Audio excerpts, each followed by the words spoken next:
Hello and welcome to another episode of The Reject Pile with me, Luke Edwards. I think today I'm channeling my inner Adam Buxton and doing my first outside broadcast intro for the show. Incidentally, this is our second video episode, so if you've been listening to these podcasts via audio so far and you're interested to know what we all look like, you can check this out on YouTube or on the Substack where the podcast is hosted, and you can do the same for the last episode with Mike Grace, where we focused on the sketch Dinosaur's Den. I should acknowledge that I'm not alone. You might see in the background my dog companion Mac, so I really am channeling Adam Buxton by bringing him along with me. Where is he? There we go. This episode we are looking at a sketch called The Doctor Won't See You, which was submitted by James Docherty. James is a comedy and joke writer whose work has been featured on DMs Are Open, Breaking the News, The Treason Show, News Biscuit, and I'm sure many other things as well. And you can follow James on Blue Sky at JS Threads at J_S_Docherty, and Reddit at James_S_Docherty. The Doctor Won't See You was submitted to episode 2 of series 2 of DMs Are Open, which had the prompt love. So you'll hear about James's approach to responding to that brief and where the idea for The Doctor Won't See You came from. If you're not familiar with the format of the show, we will first hear a performance of the latest version of the script from our Reject Pile cast. Featuring today, we've got Rachel Cook, Alexis Coward, Ronan Hatfull and Rob Stevenson. And then we'll dive into a conversation with James and our resident script editor, Phil Stewart, for a bit of analysis and review, reflection on the writing process, the feedback process that we go through on the Reject Pile, with Phil giving James some notes and then James working through those notes. And today is a really great conversation. James is a knowledgeable guy. I think he's doing really well. He's had loads and loads of credits over a number of years. So we had a good little bit of insight from Phil and from James. And I hope neither of them will mind me mentioning that I think they had a good nerd off. And at times I think James had the upper hand. We'll cover more about parody, similar to what we spoke about last time with Dinosaur's Den. A little bit about in-jokes. And then, strangely, we'll get on to which Doctor from the Doctor Who universe is perhaps the most attractive. So that's all in store for you in today's episode. If you are liking what you're hearing, or you've got any feedback or anything you'd like to get in touch, or of course if you have your own rejected material, please do get in touch at rejectpilepod@gmail.com. You can also find us on pretty much all the socials, Threads, Instagram, Blue Sky, Facebook, X, hopefully not forgetting anything, should be at Reject Pile Pod on all of those. And I would say we're tending to focus on comedy, which is fine, but don't let that stop you. You know, if you're a drama writer, a novel writer, or theatre writer, or maybe you're not even a writer, maybe you're a musician or an artist, anything like that, please do get in touch. This is about looking at rejected works of art or entertainment from any field, and hopefully helping you to grow as an artist, or just entertaining you along the way. So on that note, let's get cracking and hear The Doctor Won't See You.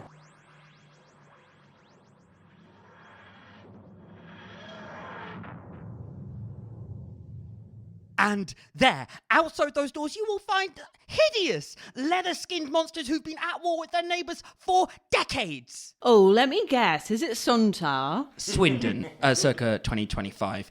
You're home, Simone. You can check in with your mum, see how the old footy team are doing. Spoiler alert, I'll give next season a miss if you know what's good for your stress levels. You mean this is it then, Doctor?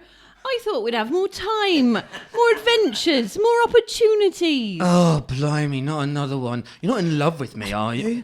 I'm flattered, but you're not the first. K9 wouldn't stop humping my leg until I got it neutered. Have you tried getting grease out of corduroy? How do you neuter a robotic dog? Same as the regular one, just needs a steady hand, a good pair of sharp scissors and a fire extinguisher on standby. It's a bit like playing a version of Operation powered by Chernobyl. I tell you, he was the final straw, and once my trousers had stopped smouldering, I said, no more messing about with companions. I'm done, finito, and definitely not for a 7. I just don't want this to end, Doctor. It's just so nice since I met you. I felt my life has changed for the better. Granted, that might just be getting out of Swindon. I mean, I could have felt the same with the day returned to Reading. But this can't be it. I mean, hang on. A 7? Oh, you, I was keeping these in reserve, but you've left me no option. Please tell me that's just a new type of body spray. Pheromones. I got them during our trip to Amor, the love planet. Guaranteed to capture the object of your desire or your money back. Simone, that was uncalled for. Wow! Hold on.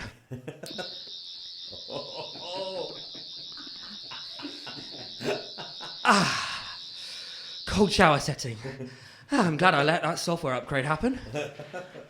You've given the game away, though, Doctor. By moving, I can see your big lever, all ready to be pulled. Let me take it in my hands.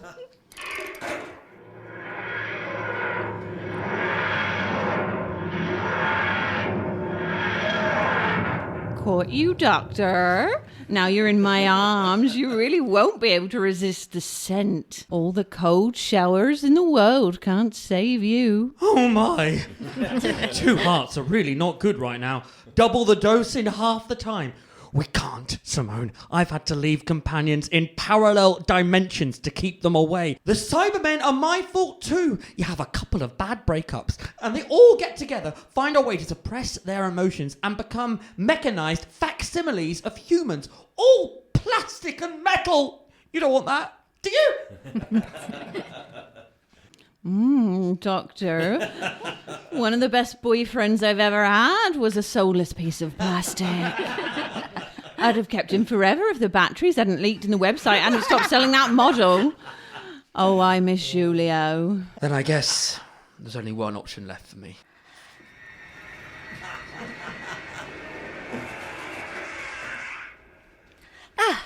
Now that's better. And I bet I'm not your type now, am I? Doctor, didn't I tell you I'm bisexual? I mean, who isn't in this universe? And I really like the blonde hair. It suits you. Can I help you choose an outfit? Damn it, I forgot I'm always a dish whether I'm male or female. Even when I dress like I buy my clothes from a jumble sale. Okay then, I'm going to give you the cold shoulder. Literally. TARDIS, Time Lord, emergency procedure 4429. Imminent threat to life. Procedure 4429 enabled. Stand by for assistance of preserving encasement in 3, 2, 1.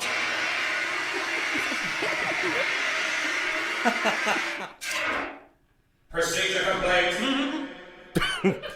Time Lord encasing carbon freeze. Hibernation prepared. Well, Doctor, I don't know how you did it, but you're a perfect copy of Julio. Now, if I can just carve a space big enough for a motor and some batteries. TARDIS, where'd you keep the tools? James and Phil join me now. Hello, guys. Oh, yeah, Luke. Hello, Luke. James, I wondered if you'd like to start by telling us about the inspiration behind The Doctor Won't See You. Okay, so this sketch came from DM's Open submission. The prompt was love back in the second series. And it was just literally sort of did a thing about love and, you know, what love can be in the sort of settings you could have, the situations that you could have, and sort of went through and thought, well, you know, there's unrequited love, there's rejection, and, you know, I think this probably shows a lot about me. And then it was just playing and looking for a set situation and probably watching too much of Doctor Who and deciding a parody of Doctor Who, where one of the main things that happens in it every time is the companions fall in love, and far too regularly in the new series. But then one thing leads to another, but they can't be with the Doctor for reasons. And I just thought, well, what could all those reasons be apart from the usual mix of things? And ran the sketch from there, exploring sort of where it could go. Why the Doctor didn't want to be with companions, why don't people want to be with people? You've had bad relationships, your fingers have been burnt in the past. That led to, in the very first drafts of Phil saw that was submitted, that we played around with it, that actually, the reason the Doctor has mortal enemies is they're his exes. And ultimately, I think in the very first draft we wound up with, it was actually the Doctor was married to the TARDIS. Yes, that's true. And that's the script that you submitted to DMs, was the one that I read. Yes, that's the script that went to DMs. I obviously gave you a bunch of notes in response to this initial draft. And one of the notes I gave was the fact that I thought it wasn't that focused. Although you've just described it to me with clear focus, which is great, when I read that first draft, that hadn't come across. So you've subsequently written a subsequent draft, and then a one after that, because I gave you another set of notes. And that third draft is the one that the audience have just heard, that I haven't heard, and I haven't even read. So I'd like to know, how did you go about addressing that lack of focus? What did you do specifically? How did you solve that problem? It was looking at it and taking the feedback as fairly as it was meant, and not running away and crying, and and looking at it and going, okay, it isn't, and thinking about the sort of beats of the sketch and setting it up and going places. And there's a thing, Trey Parker and Matt Stone talk about how they write South Park, where the beats of their story, you can't say this happens and then this happens, because if you do that, there's no connection and your sketch falls apart. Things are connected by buts and so's. Yeah. Wow. Okay. So when you break the story down, it's Simone is in love with the Doctor, but the Doctor doesn't want that. And it was where these buts and so's can go, and how to bring the focus to it. So can I just check, James? Is that something you'd done in the writing of the first draft, or was it like a post activity to go back and go, okay, well, what are the beats of the first draft now that I've written it? It was a post activity. I mean, I will say the first one was written for series 2 of DM, so that was 3 years ago. Yeah. And so in 3 years, the sketch sat dormant on a hard drive and untouched, and has been picked up again. And it's that 3 years of experience writing jokes, writing comedy, and going, oh yeah, I can actually see where this sketch's weakness is. In the second draft, I think pages 2 and 3 completely change. So we go away from this idea of the Doctor having bad breakups, and it's essentially the Doctor, but keeping the ethos that the Doctor cannot love because it will cause the end of the universe. So made it bigger. Let's go bigger. The stakes don't get much bigger than that. Exactly. There was I can't remember who it was, but someone wrote a thing for British Comedy Guide a long time ago and talked about they write things via a thing called soup recipe, which soup is situation and ongoing premise. Okay. I've not heard of this. This is great. It's reversal, exaggeration, continuation, provocation. I can't remember the others, but there's 6 things which spell out recipe, and the idea being that you can do these things. So essentially, yes, it's like, when you break up with somebody, you feel the world is going to end. In this case, the world is going to end, or the universe is going to end. So, and then just to bring it back to Earth, it actually turns out the Doctor is a bit of an arse, and he's actually gaslighting the hell out of them and makes them leave, makes them break up with him themselves. Oh, I can't do this because, and they leave. And that was second draft, which you gave me you gave me the notes for, Phil, and said, you're getting there, but there needs to be some tweaking and some changes, and then the third version has a couple of twists in it, which I don't want to spoil before I've heard it, because I'm desperate to hear it.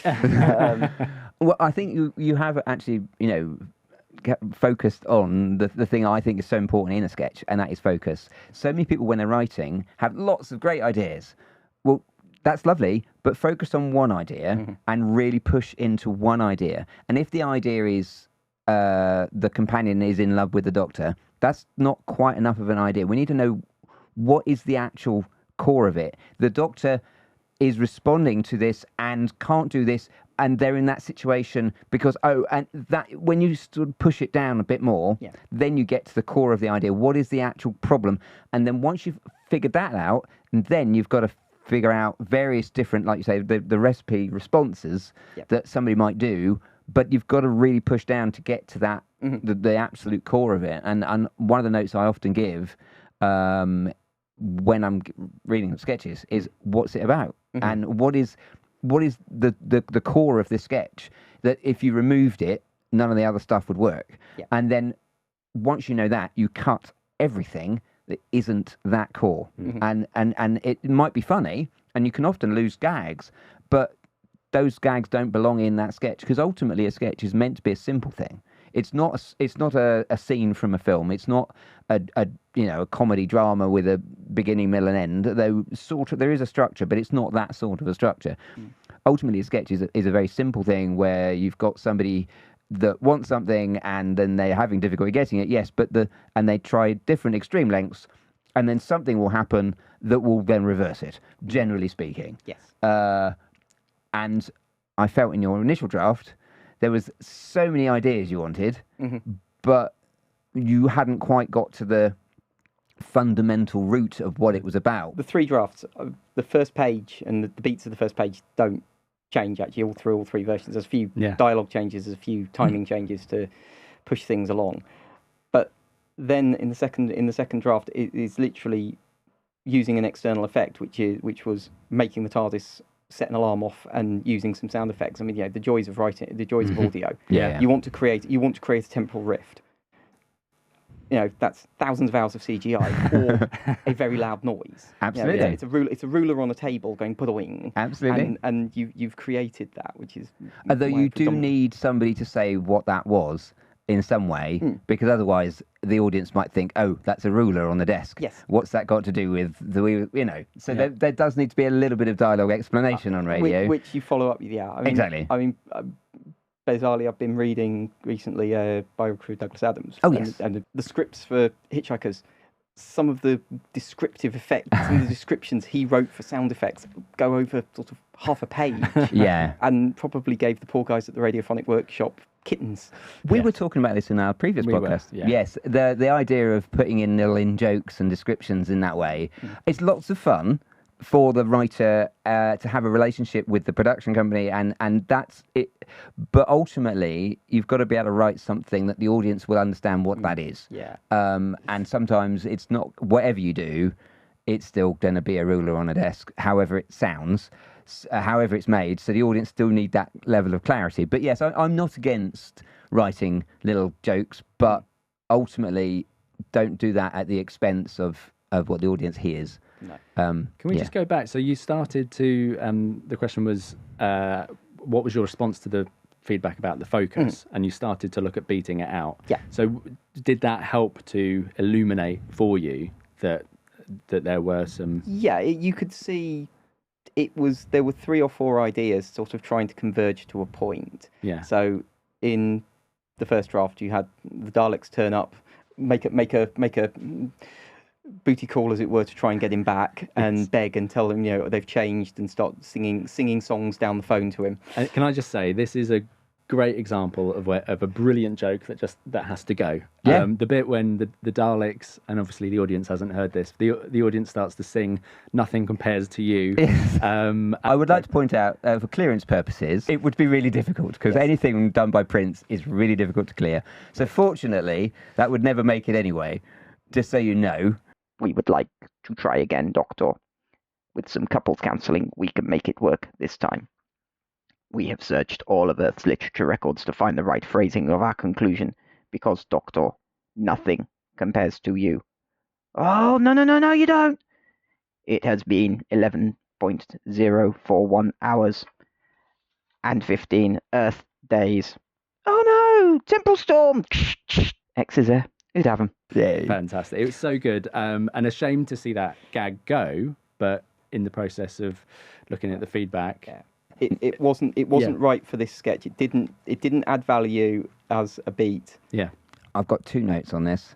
One, I think that's a punchline joke. I think you've gone, he's managed to solve the issue with with the companion, and then the Daleks come in, and we think, oh, it's going to be the Daleks going to attack. No, they're in love with them as well. Yeah. That is obviously a punchline tag. And the other bit is Daleks don't count in. They count in rels. Just in case anyone's really paying attention, it should be 1.47 rels and 16 Earth days. Okay, well, Thank you for top nerdery. And well, this gets us on to, the parodying the source text. And one yes. of your notes. Yep. Can we just have a little Oh, look my at notes. Opening line? Oh, yes. Oh, Doctor. gosh, yes, And, yes. And there we go. Outside those doors is the greatest hive of scum and villainy in the whole galaxy. Yes, that's clearly a Star Wars it reference. is a Star Wars reference. What's it doing in a Doctor Who sketch? Because it made your brain itch, and that amused me. See, that's the thing, is that in a setup, the early bit of a sketch, Yeah. you need to explain what we're doing. And if you've got sort of TARDIS sound effects, Yep. and you've got Doctor Who-y type stuff, and then then you suddenly do a Star Wars gag, and the audience are going to be confused. And I think, unless you're deliberately going, haha, you thought we were going to do a Doctor Who joke, but we're not. We've set Doctor Who in the Star Wars galaxy. Yeah, or it's Obi-Wan Kenobi or something. Understand? Yeah. So it's an that was my notes going, and I know it's a nerdy thing, but I think it's good to be. It pays to be consistent, and it comes back to. And I know you're a nerd and you know this stuff, so I'm a bit disappointed because you should know better. Well, I'm going to outflank on the nerdy move here, and go. The reason, because in the original script, which I think's changed in the record, is that Simone's from Sunderland. Yeah. And there is floating around on YouTube, and when I was at university, floating around on extremely high generation copies of VHS, showing how old I am, there was a parody of Star Wars done called Geordie Star Wars, which was essentially the films spliced together with people overdubbing it. Wow. And one of the scenes in it is that famous shot as they cruise up and they're outside Mos Eisley in the distance, and you see it in the distance, and the voice just shouts Sunderland very loudly, cuts back to Alec Guinness going, "You will never find a more epic hive of Beautiful. Sunderland." And so it was a very It's a very deep cut. it's a tribute joke to something that I saw sort of 27 years ago. You see, I'm going to bring it. I think if this was a Star Wars sketch, absolutely keep it in. It's fine. But it's just it's crossing the doesn't belong paths. Yeah. It's like we're it's talking. crossing the streams. Don't cross the streams. Exactly. And I just it's no, stay in your lane. Do a Doctor Who A sketch. third sci-fi for good measure there. So that line was in draft 1 and 2, but we And lost cut. it from The draft 3. punchline is still there, of it being, but brought into the Doctor Who universe. Yeah.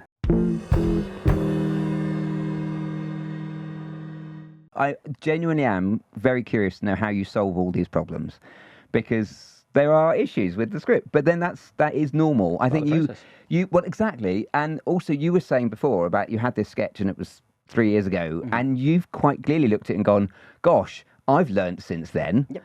And I think one of the things that writers need to come to terms with, particularly when they start out, is that you don't know it all, and it is a path, and it is what did you say, a process, but for yourself as well, of learning, how to improve yourself as a writer. And it is a good thing to look back at your old stuff with embarrassment. I always think that's a good note. Yeah. You just go, because since then I've got better.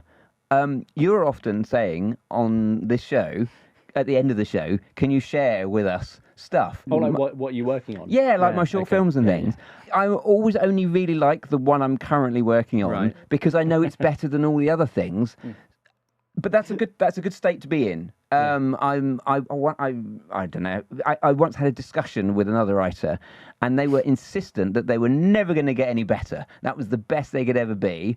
There were tears, there were upsets, that we were yelling at each other. The next day, they delivered the best script they've ever done. And it just sometimes is a pain barrier that you have to go through for writers to actually come to terms with the fact that no, you can get better. You've got it in you, and it had to be able to accept the fact that to be able to be open to improve, you've got to accept the fact that you need to improve, but also that you've got it in you.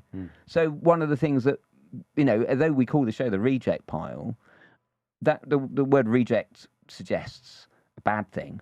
Yeah. But I'd see it as we're here to help develop and teach and improve people's writing ability as best as we can, and that's a good thing. Through writing on Newsjack, there are friends, online friends from everybody who on a Thursday night would dump all their jokes out as we do on a Friday with breaking the news and things like that. The social media gets flooded with everyone's didn't make it. Yeah. And that's been happening since Newsjacks, and some people admitted they struck beginner's luck and got something on in the first episode or in their first ever submissions and went, oh, this is doddle, and then spend the remainder of the run going, oh, why am I not getting on? What I've got less funny. And it's not that it's not fitted or it's not worked in the room or things like that. I mean, this sketch ran long. I was lucky enough during COVID to go to a couple of Newsjack recordings, and when I'd been submitting, I'd been trying to submit tight, page and a half sketches, thinking that's the joke. And going and listening to the full record and then listening to the broadcast, you could see there were the sketches they put on were all 2.5, 3 minute sketches. And then when they got broadcast, they cut fat out during the broadcast. They cut the bits that didn't land with the audience out live. And kept the central, because the punchline was still there, the setup was still there. They just found that some of the filling of the sandwich could go missing. They cut whole sketches if they don't land in the room. It's not always for timing. A lot of this, the reason why they have live audiences is you never know if it's really funny until an audience start laughing. Basically, it is always they always run long. But that's really interesting, that point about you've observed it firsthand, that even in the edit, having captured the full sketch in front of a live audience, even in the edit is refinement. Absolutely. Great. There were things that it was interesting listening to people's sketches. There were things that didn't work, or there were things where they added a sound effect or changed something. It's fascinating to see, but the script editors sat there and that didn't work with the producers, must have done something in the edit. And it's worth mentioning, isn't it? We haven't covered that this on previous episodes. If you can get along to a record, even if it's not an open door show and you haven't submitted or anything like that, just get yourself in the room and observe how this works. I told you I went to your bow. I went to John Finnemore. It is like seeing a master at work, but it's also good to be part of the process, and you just see how it's done, not just from the point of view of when they record a line, how is it. What I would really love to be able to do is get access to the sketches, the scripts, and then the final. Now, having been to the record and then the final episode, I know that when you listen to the final episode, it will be different to the record, which again will be different to the sketches, the actual original scripts. But that's, like I said, that is the normal process, and I think that is again something that new writers, resist, is this idea that what they've written down is absolutely sacred and cannot be touched, and not a single word, not a single line. But that's not what you'll do. As a writer of scripts, you are just part of the process, and the actor will contribute, the producer will contribute, the editor will contribute, the broadcaster will give notes. There's always going to be other people involved in this process, as opposed to if you're writing a novel, then you have got direct access, your words, to the reader. But even then, you might get an editor. But you know what I mean. If you're publishing just stories or what have you, but as a scriptwriter, you have got to very quickly get used to the idea that your words are going to be challenged, every single one of them. Absolutely. Because ultimately, everybody wants to make the best version of the thing that you're making. Nobody wants jokes not to land, and nobody is. It's not an ego thing. It's not. I've had conversations with people going, "Oh, that producer doesn't like my stuff." I don't think it's a personal thing. I think they genuinely are trying their best. It's not like they're trying to put their own jokes in, or they've got favourite writers or anything. All they're going for is what is it that they think, in their experience, will get a good laugh in the room with the audience, and then ultimately, when it plays out on the radio or wherever, is it going to respond well with an audience at the time of broadcast? This stems from something that was said in one of the previous episodes of this show when Dan Swearett was on talking about breaking the news. And saying that they have been doing this now for 31 series. They know what works in that room on a Thursday at 1:00 when they hit record. And so if your jokes aren't landing in that room, it's not that your jokes are not funny, it's just your jokes are not funny to an audience in Glasgow at 1:30 on a Thursday, Yeah. who are people who can make it to a recording at 1:30 on a Thursday. Well, that's the other thing, of course. When you go to a recording, you get to know, how should we say, the sort of people who are available at that particular time. They get different audiences. And when I saw Jonathan in the Moor, there's an awful lot of, shall we say, more slightly older middle class people, because it's Radio 4, you know, and so there's going to be those sorts of people who can attend and they're available during the day, whereas, you know, other people. Well, DMs Are Open was going for a younger audience. It was. I think. Was it attracting that younger audience in the room? I mean, it was going for a younger audience on the radio at broadcast. Yeah. But, did you go to a DM's Sadly recording or not, just a news no. jack recording? Sadly We've not, been they to were a a bit couple. hard to get to. Yeah. We've never been to the same one. No, we haven't. But I've been to a few, and he's been to a few. Yeah, I think it's kind of mixed, isn't it? It's a mixed demographic. I mean, the one that I went to was recorded at a university, if I recall rightly, one of them. And I thought, you know, maybe they're doing that deliberately to encourage the students to come along. But no. No, it was all the old white middle-class Radio 4 listeners, as always, unfortunately. And therein is the challenge of writing for Radio 4, and Radio 4 being the sole preserve of comedy nowadays. If you wind the clock back slightly longer, it used to be on all the stations. You know, I worshipped at the cult of Blue Jam on late night radio once with Chris Morris. That's going back a bit. It is going back a bit. You don't get that on Radio 1 You anymore. do not, no. Blue Jam, I mean, you know, Blue Jam was just mind blowing as a sort of like teenager. Yeah. Chris Morris being Chris Morris before the day-to-day, before Brass Eye. Yeah. But you know, you knew you were listening to something pretty amazing, a bit like John Finnemore. You know when you are listening to a master of their craft. Yeah, absolutely. And you know that was on there, and all the channels had some things. I mean, even Radio 3 has one of my favourite ever things, which was Chris Morris being interviewing Peter Cook. Oh, wow. With Why Bother, which was Peter Cook playing Sir Arthur Streeb-Greebling. Was that Radio 3? Yes, that was Radio 3. I can't imagine that being on Radio 3 now. No. I mean, it has a lot. There's not enough swearing in it for Radio. But that, you know, but when it was a much more mixed thing, and that's where DMs, or there was a show, Radio Wales did a show that I didn't dare try and submit anything to, because I get enough Scottishness. I'm not Welsh in any way of what I'm trying to do. But I mean, I wrote down one of the shows I particularly enjoyed over the last couple of years that Radio 4 did a broadcast for was What's on Cornwall. Yeah. Which was the sketch comedy written and performed down in Cornwall. Yeah. Well, I did one for BBC Radio Norfolk. I performed in that. So this is going back years. They had it. Is it BBC Voices? Was it in Cornwall or not? I honestly don't know. It was just a sketch troupe in Cornwall. Dawn French was in it. Dawn French did. They got Dawn French for sort of bits and bobs of it. Yeah. So Dawn French turned up, did some voiceover work for them, because she obviously lives down that way. Yeah. And it was a year or two ago, probably? Yeah, something like that. I did not know about that. No, I'm talking about years ago. My brother and I was living in Norwich, and BBC Voices, they wanted to attract local comedy talent. So they set up a show where people could turn up one day, and then they would give them newspapers and things like that, and they would write sketches, and then those sketches would then be recorded in the studio, and then they would cut them together with stand-up material of local stand-ups and stuff like that.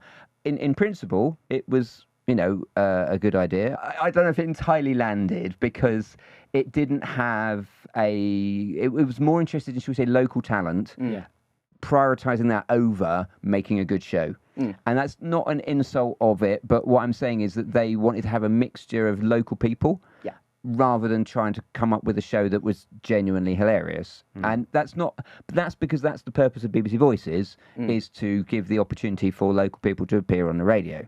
That show no longer exists. They tried to do different things. They made it into just a stand-up show and things like that. But those sorts of vehicles, I don't think exist anymore, do they? As far as I know, there's no local radio has been decimated over the last few years. I mean, you know, not that you can tell from the accent, but I lived in Newcastle for 30 years. I didn't pick that up. So is that where the Sunderland references are coming from? Gosh, we're bringing it back to the scripts. We are. Let's go back. Yeah. Sorry, yes. Sort of sidetrack. Okay, so you've got your reference to the VHS Star Wars parody. Yes. And also your so are you from Newcastle? I was born in London. I lived up there from 10. Yeah. So I'm a I'm a naturalised northerner. So you take the opportunity to have a pop at the Mackhams. In nicest possible way. I mean, I worked in Sunderland as well for Yeah. a period of time, and my brother lived there for a while. So but it's done in the nicest possible way, while also just being a nice setup with a nice rhythmic thing. And obviously, we'll hear how it was solved for the third draft when we hear it. Yes, I'm very keen to hear it, to be honest with you, because a lot of the questions I had were about structure and about focus and deciding what the sketch is about and just doing that thing. Is now a good time for you to plant it to us? Have you got more things you want to walk through? No, I think so, because I think we will have more to say. I think so. In hindsight, having heard it. But it sets the premise straight away. You know what you're going to hear.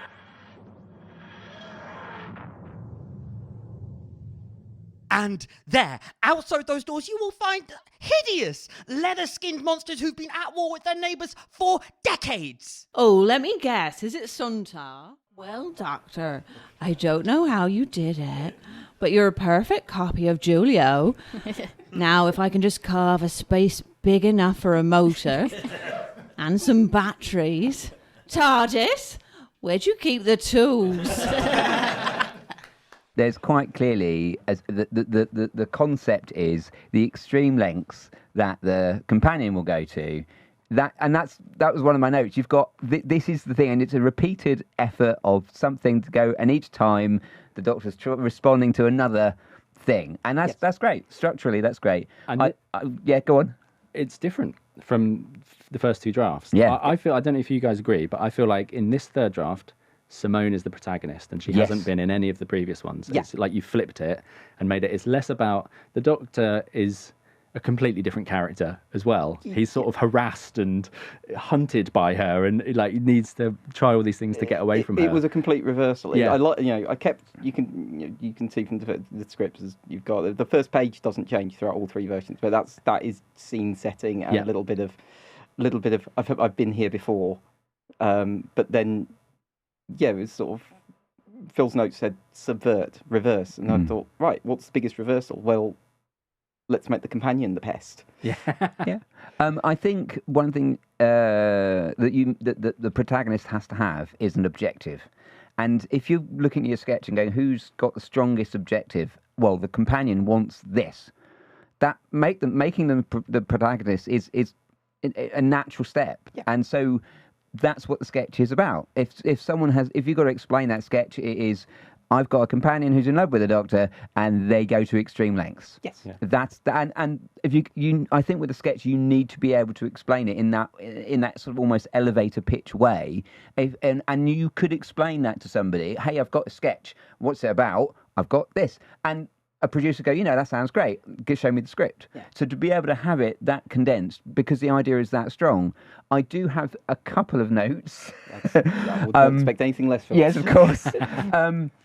I think the regeneration, I'm turning into a woman, and I feel that might, should we say, not necessarily land in the 21st century.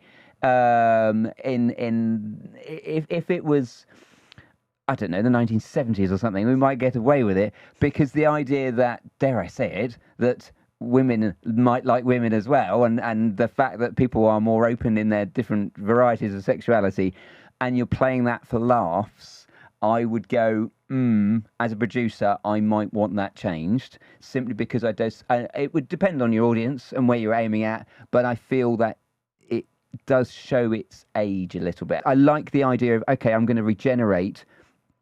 Then she could say, oh, you could turn into a woman, I wouldn't care. And then he turns into a fridge or something completely different that is unexpected. And then she uses the fridge in the way that you ended up with. It's absolutely, it's fair. I mean, it's playing with the story beats, the but. Yeah. So yeah, maybe it doesn't fit, but it's sort of that I'm going to change into somebody else, and it could have been, could have turned her into one of the other Doctors in the canon, could have turned her into Tom Baker, into Capaldi. You could have and she could have just, been, liked older men. That would work. I think that would work better than you could turn her into Colin Baker, and nobody likes Colin Baker. Sorry, Colin. Do you know what I mean? And then you've got, I mean, that's quite a nerdy thing to know. And so you probably need to think, nobody in the Radio 4 listeners are going to know that nobody likes Colin Baker. The young DMs are open audience that we were talking about. Who the hell is Colin Baker? But what I'm saying is, though, but yes, you could, if you wanted to, turn them into one of the other former Doctors who isn't David Tennant or Matt Smith or one of the sexy ones. We'd capped at a third draft. Maybe yes, I thought maybe a read through that would have changed if if we'd done this as a classic podcast record and think we may have gone maybe not and changed it on the fly. But generally speaking, the sketch far better. I still think there are areas to be tightened up. I do like the canine stuff, but I think there's too much of it. Mm-hmm. I think the sooner we get to the extreme lengths that she goes to, the better. And that takes too long to get there. Yep.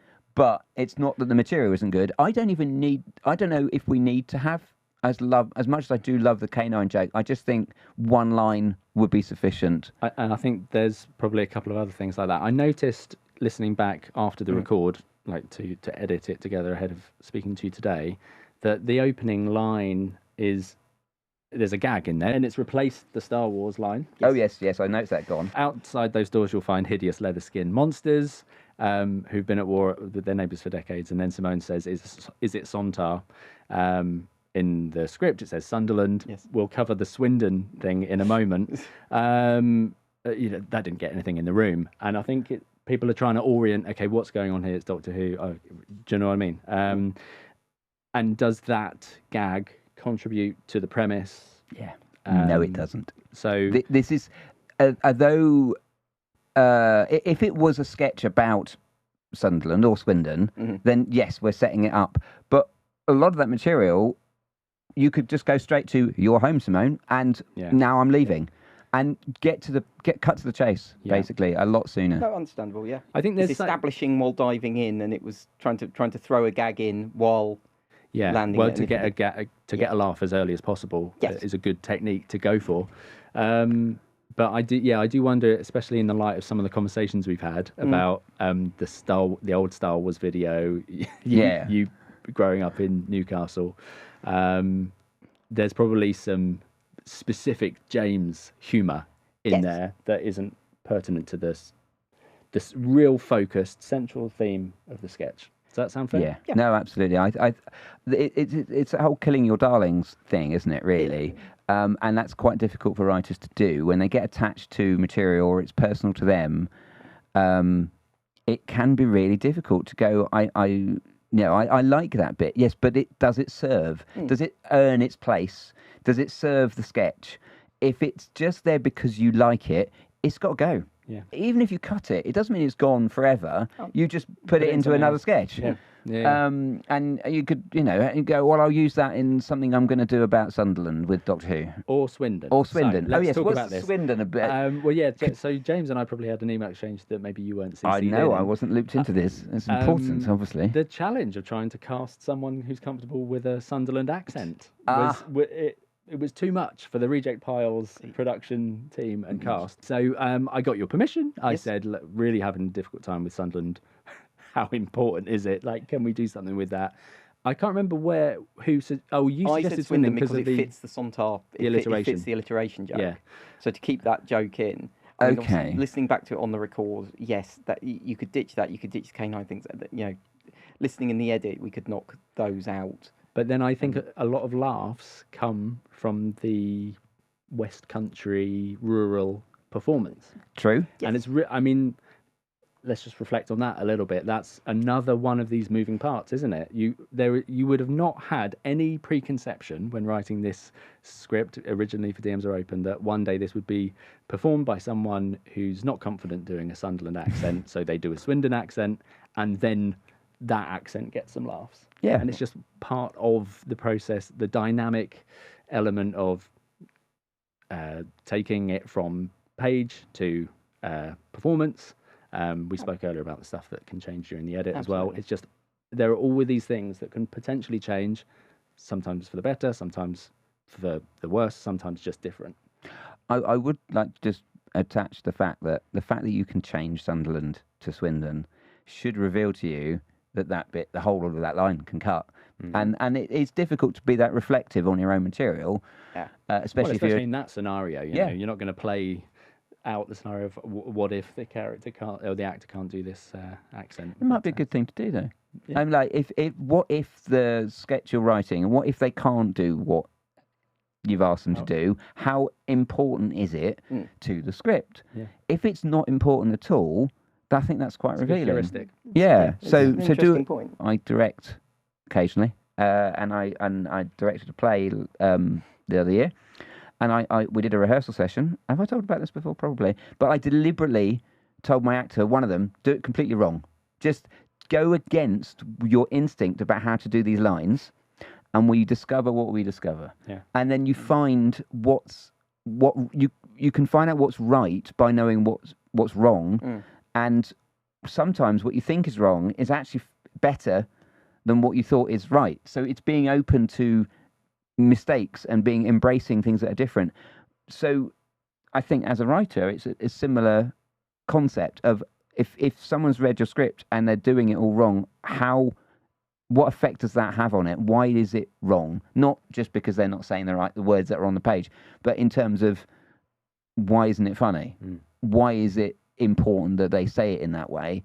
And like you say, if it's important for them to have a Sunderland accent, why is it important? And so really question every single creative decision you've made. And I know it can be hard because people get very attached when they're writing. They take it very personally. And I'm like, I can't remember who wrote it, but there's something about underlining your things with highlighting lines with red and green pens. And reds are jokes and greens are exposition.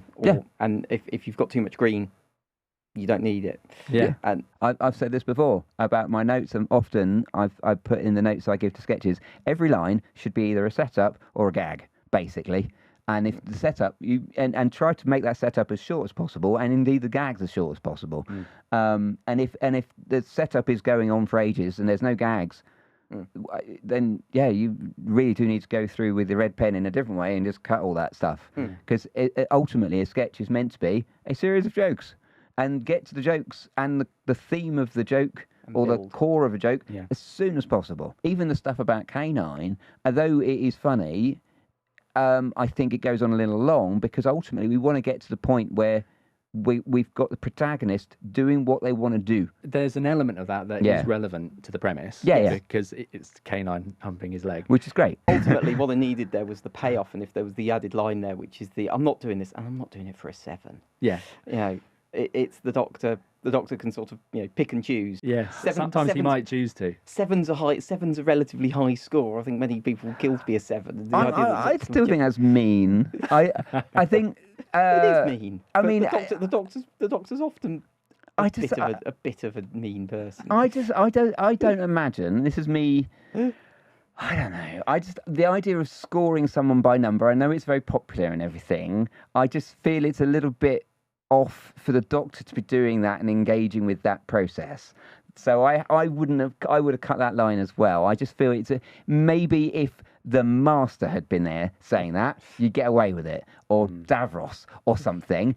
Great. But I just think the doctor is meant to be a nice person, and if the idea is, oh no, we're challenging the doctor and showing the meaner side, is that funny though? I don't know. But just I don't know. I don't like the idea of being a bit bitchy. I worked backwards. I needed a beat to cause the escalation. Yeah. That was my challenge. I needed a beat to cause an escalation. So I needed a but.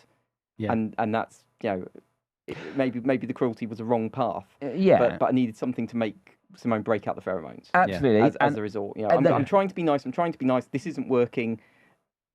Outcome. I mean, escalation. Yeah, absolutely. That bit's fine. I got no problem with that. I just think the numbers bit. Maybe I'm just old-fashioned, but I just think. But this does get to an interesting point, which is we're parodying Doctor Who, and we're talking about the Doctor. We're talking about the integrity of the Doctor's character. Yes. So is there just something in that what you're allowed to do in a parody and what is a no-go?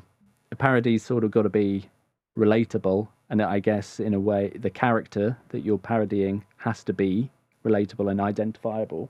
You're saying you don't identify. That's not your doctor. You don't identify. True. I mean, I've been watching the show for long enough to know that that's just not how the doctor would behave. If the doctor did start behaving in that way, I would suddenly lose... what's the word? Appreciation for the things that they do. Yes, they can, as much as they like, they can defeat the Daleks, but if they start going around judging people with numbers, that's it, I'm out. Or maybe that's a different idea. What if the doctor was like that? Exactly. That- and then and that would that's be a sketch. exactly. It's a separate You've sketch. got an alpha Doctor Who. Have you heard that Danny Dyer genuinely wants to be Doctor Who? Well, I'm here for it. Yeah, I would so watch that show because it's so different. He's been recently interviewed. He's been saying it for ages. I worked with Danny a while ago. He's a really nice bloke, and he would be well up for it. I just think if I saw Danny Dyer swearing at a Dalek, I just think it would be terrific. Separately to this parody of Doctor Who, I'm going to be really picky. Did you have a particular Doctor in mind?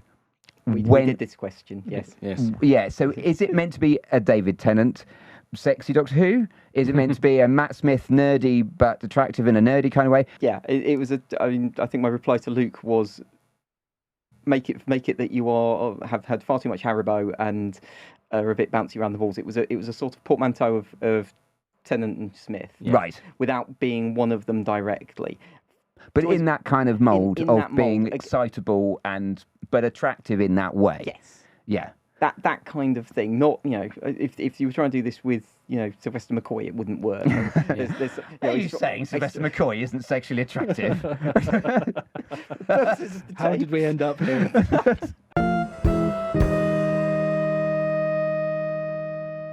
So what James has just referred to there is my inquiry with him as to understand which Doctor is this supposed to be. Again, it's as a production note. What guidance are we giving the cast here? And just tying it back to DMs Are Open, what you've done is given DMs Are Open a Doctor Who parody for their very talented cast. Somebody on there has to parody a Doctor and do an impression of the Doctor. Is that the sort of thing that DMs does? Could that be another reason why this may not have been successful for that particular show? What do we think? Possibly not. I mean, this was the second series of DM, so this was the first time they'd gone non-topical. Yeah. It was a little bit of a shot in the dark. Yeah. Some of the other submissions, yes, it was much more slice of life sitcom. Not sitcom, but sketch from sitcom without, with a relatively quick thing. Knowing what you know now about DMs, would you put that sketch in? No. So this is that's the short version, though. Yeah, can I understand then? That's because you submitted it at a time where the show was trying to find its voice, so you didn't know. But now, having heard 4 series of it and 3 of which have been non-topical, you're like, okay, this isn't the right format for that show. It's not. They don't seem to do parody. There are other shows out there that do parody. Noising Up, the Scottish show, they do parody quite readily. They do adverts quite readily. DMs explicitly says, "Do not send us adverts." Whereas there are other comedy shows out there that gladly take them. And of course, it's not an open door show, but Dead Ringers would have been perfect because it's an impression show. Dead Ringers has recently done a Doctor Who sketch. Oh, it brings out his Tom Baker all the time. Any opportunity. They did the one with the Doctor dying of cringe was one. Oh yes, I did hear that one. Which was very much John Holmes walking into that producer's chair and finding all the golden geese of the BBC and putting a match to them all. You deliberately decided not to pick a particular Doctor. Yes. And as a performer, as an actor, I'm not saying I'm one, I do occasionally, but what I'm saying is it is very difficult. Vagueness is really hard. So is there a particular reason why you said, I don't want to make this David Tennant? Because it would have been a lot easier for the actor and indeed the reader to picture, oh, that's a David Tennant Doctor. Why did you deliberately mush it up? Probably because it was an email on the spot and it was sort of going, make a production decision now, James. Yes, ultimately, yes. It was probably written. It was written more leaning Tennant. Let's go with leaning Tennant. So what I'm thinking is, at the time of you writing it, it would have been, to save you even writing the email, you should have put David Tennant. This is the David Tennant Doctor, or the 10th Doctor, or however you want to phrase it, so that the reader and the performer is quite clear what you're doing. So you sometimes do have to be that specific in the script. If it's that important. If it's that important. Well, if as opposed to it being the Sylvester McCoy Doctor or the Colin Baker Doctor. It's writing it not knowing what can be done. Because if you write something and say, this is a David Tennant Doctor, or you write something and say, Sunderland is absolutely integral to the script, bam, you're on the reject pile of the reject pile. Because it's too integral to everything. I'm going to argue with that. And I think this is probably going to be something we've said before. If it is fundamental, you've got to have that confidence. I said this in the last episode. You've got to, if it's got to be about a sexy David Tennant Doctor, then that's the sketch. If it's funny enough, the producers will find a way. And I don't think, I genuinely don't think writers should be worrying about producer problems. They should just be worrying about writing a sketch that is worth the hassle of a producer making it. If Hitchhikers wasn't as funny and as great as it was, then all those copious amounts of notes and difficulties, they would have just flung it out. But because it was so good, then John Lloyd at the time would have, gone, this is definitely worth putting the effort in because I can see how great this is going to be. And it's a fair comment. DMs gives you rules. There are 5 actors. Yeah. 3, I think it's 3 women and 2 men now because with Stevie as a host plus 2 and 2. So that always sets your corners. And sometimes it's the danger of writing ambiguously because you think, if I write something a little more ambiguously than should you name your characters? I mean, in this case, because it's a straight parody, it's Simone. Simone could have turned into Simon very easily. That was almost a little bit of a deliberate play anyway. It kind of didn't matter in that respect. But by naming people, you're potentially gendering them. But then writing a script with person 1, person 2, person 3, and person 4 feels exactly that. It feels unstructured. I'd say it's a tricky one. Sometimes you've got to commit to. How do I put this? Right, let me think this sort through. Well, so I might need to cut there. You jump in there. What I'm thinking. If you were writing a sitcom, would you name your characters person 1, person 2? No. So I think the same rule applies for me. I'm going to argue with that. Go for it. In a sketch, you don't always need to have that. It depends. A sketch is not a sitcom. But if it's a man or a woman, that's a decision because an actor needs to be male, in the way that they present on the radio. So you could put that. Person is very vague. Unless the person, it doesn't matter about any of those decisions, in which case anybody can say that line, then you can put person 1. I think it depends. Yeah, of course it does. But if you've got, for example, a sketch and there is a bunch of people in a queue at a bus stop, and ultimately there isn't anything about those individuals that is particularly unique, then you can get away with person 1, 2, 3, 4, 5. But if you want to make them stand out as individuals in any way whatsoever, then yes, then give them a name or give them a characteristic that will help the producer cast that person. I would also point out, by the way, you said about DMs have only got 5 actors. So, I mean, it's radio. And they can do multiple voices. You could have a cast of 30 in a sketch. I mean, they would all hate you, but they'd all have to do 6 voices. Fine. I would say that as a challenge for the actors. I think if I was a producer, I think this is fantastic. The actors would love it, getting an opportunity to stretch themselves. I did a play, Moreau. 3 of the cast play 5 characters each. And they all love the fact that they get to do different stuff and it isn't just one character each. Similarly, though, of course, you don't have to give them all something to do. So Fewer than 5. Absolutely, yeah. If you could do a monologue if you wanted, you could have a 2-hander and so on up to the number of 5, but then you could go more or less. And I so do wonder, though, are DMs more prescriptive with 5 characters or not? I don't know. I don't think they are. Okay. It's writing to fulfill a brief and feel that you are one of, I think they said at one point they get several hundred sketches per thing, and it's a bit like my day job is looking at CVs, and if your CV comes in and it's sloppily presented and it's full of spelling mistakes and your career history doesn't add up, am I going to interview you? Possibly not, because there's one thing will slide. By the time you've got 3, 4, 5 things, no, that's going into the thanks but no thanks. Yeah. And it's the same thing.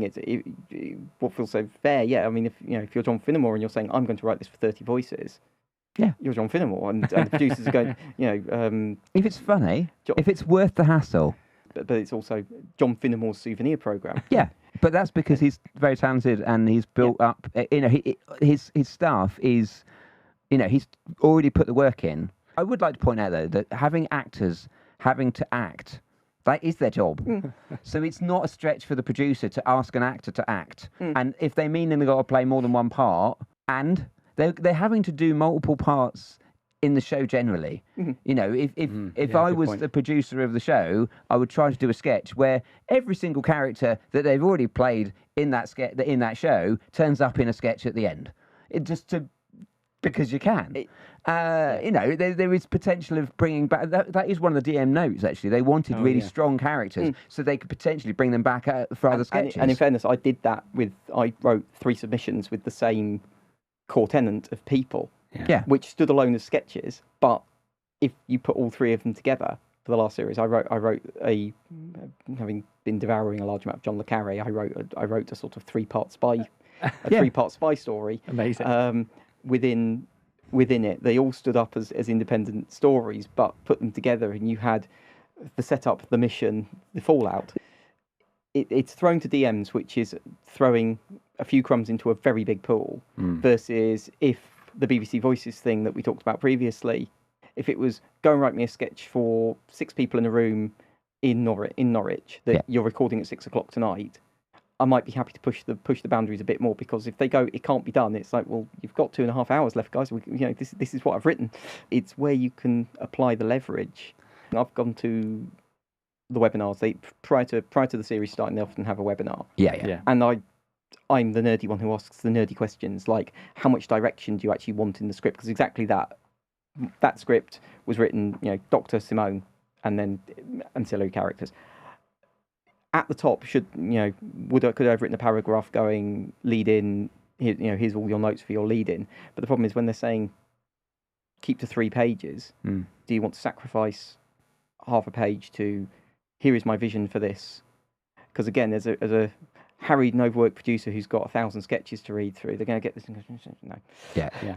Oh, this one lands from line 1. Absolutely. No, it's got to. I mean, again, this is what I was saying before about this. Cut to the chase. Get to the funnies within a line or 2, because that's how much attention a reader's going to get. Yeah. Oh, is this funny yet? Agree. But what I mean is notes for the producer at the top. Please note this this is written around the David Tennant. You need a David Tennant voice. This is written around this. You need here's all your technicality and technical things you're going to need for this sketch.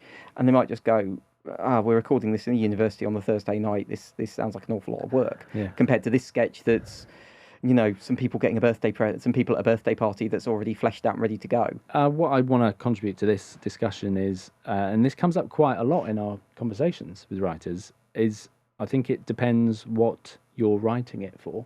And I think maybe that's where you're coming from different perspectives. James is talking about you're writing this as a submission to DM's brief. That's the end goal. And then Phil, maybe, correct me if I'm wrong, you're sort of decoupling it from DMs and saying, well, this is just a sketch. I'm not decoupling it from DMs. I just think being aware of the strengths and the challenges that an actor can overcome. Yeah. Don't worry about making an actor act. I don't think that's cost. I understand multiple sound effects and music and things like that. That might be a challenge, particularly for clearances. They always say that DMs don't use copyright music. I would like to just add, your new version it's very good. It's very good. It's certainly a lot more focused. There is clear progression. Like you say, you've thought about structure. You've got the South Park technique. Yes, so and buts. The so and buts, yeah. But essentially, everything has a consequence and it builds, which is great. And you've got a clear focus. You've got the protagonist who wants something, which is, and they go to extreme lengths to do it. And we've got a resolution at the end. So yeah, I think this new version is much better. I still think there are things that can be tightened up, but that's always the way. So well done is what I want to add. So I mean, I don't know who said it, but it's writing is rewriting. It is. I say that all the time. I'm reading this Douglas Adams book, the amount of things that reappear. For his famous line about things being peanuts to space appears in Footlight sketches. Then just in ideas that he then in liked. other things. Then in other, he loved that. He loved that bit of dialogue, and it ultimately becomes one of the great lines of Hitchhiker. And even then, it evolves. I mean, every version of it. I was talking to the producer and creator of this new Hitchhiker's Guide to the Galaxy show. It's another iteration of Hitchhikers, and it proves that a good idea can change and evolve and be reshaped and reused and repackaged in different ways.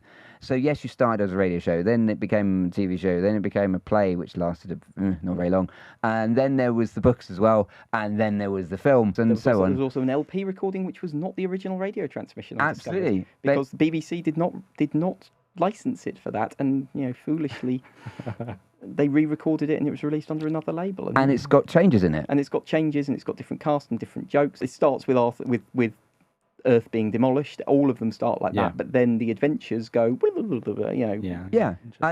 I'm just saying that I think highlights that, like you say, all writing is rewriting, and even things that we think are perfect in themselves, and the radio show of Hitchhikers is terrific, that again has been rewritten. So I'm just saying that to sort of wrap things up, really, and it is that whenever anybody's written a sketch, don't be thinking that that's the end, because you might well use that material in something else, like Douglas Adams did, and when it didn't work at that particular time, maybe that DM sketch didn't work, but there was a nugget of something that our conversation has prompted a new version of that sketch, which you then could submit to another thing, or you just keep going and keep going on something, and then eventually the stars will align, and something that you've written will land on somebody's desk, which is exactly the thing they're looking for, and it's at the state that the state that you're going, that is perfect for what you need it to be. For me, I had that last month. I had 2 months ago, I wrote a sketch for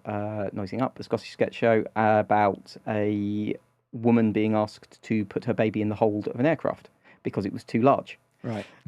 I mean, the premise. I made laugh. Which means the premise itself is quite funny. The premise, a clear premise. It didn't land. It didn't make it to Noising Up. I reworked it. I turned it to a stage production. I sent it to the Treason Show in Brighton, who are fabulous for wanting sketches. They run about 10 times a year, and they want a regular diet of sketches, parodies, and jokes and songs. And it got on all 3 nights that they ran. And Mark, the producer and creator, told me it got laughs every night of the week. Yeah, so it's a clear idea, and so I think that again that like you say, it shows that sometimes it's just a matter of timing, but sometimes you revise and you eventually it will land where. So basically, the biggest note I always give is just keep going. Yep. Just keep going. James, do you want to tell the listeners about where they can hear more about you and the work that you're doing? If you want to find me, I'm on Blue Sky at jsdocherty.bsky.social. I'm on Threads at j_s_Docherty. I'm on Reddit as James_s_Docherty. I'm also on the BCG Pro, if anyone wants to find me through that. I've never used the networking site on BCG Pro, but it's a very useful thing. My DMs are open. Nice. Good. To add a plug. And if you want to find me, I'm regularly appear on, my jokes are on, at the moment, DMs are open. I've just had a credit on there. Outside of that, I also sometimes appear on News Biscuit, the satirical news website. If anyone searches on that, if anyone wants to turn some of their stuff maybe from sketch into longer form on topicality, News Biscuit is always a great place. I will always put a shout out for the News Biscuit guys, because I've been there for 17 years. Wow. On News Biscuit, writing things. So it's well worth a look on there. So I would throw that out to anyone. And Phil, what about you? Where can people find you, and what are you working on? Okay, well, they can find me on pretty much all the socials at Zenith Bootleg. And that's there's a long story for that one, but I use basically Zenith Bootleg on everything. So yeah, I'm on Threads, I'm on Blue Sky, I'm on Facebook, I'm still on X. Probably shouldn't be. What am I currently working on? I've got about 6 short films I'm currently doing. They're all in different degrees of post. There are a couple of comedies in there. And beyond that, more episodes of this, I hope. Yes, indeed, there sure will be. Okay, thanks so much for sending in your submissions, James, and joining us in the Reject Pile. This has been the Reject Pile. I've been Luke Edwards. Thanks for listening. Goodbye. The Cybermen are my fault too. You have a couple of bad breakups, and they all get together, find a way to suppress their emotions, and become Well, Doctor, I don't know how you did it, but you're a perfect copy of Julio. Now, if I can just carve a... sorry. Well, Doctor, now I know how you did it. Or rather, I don't know how you did it.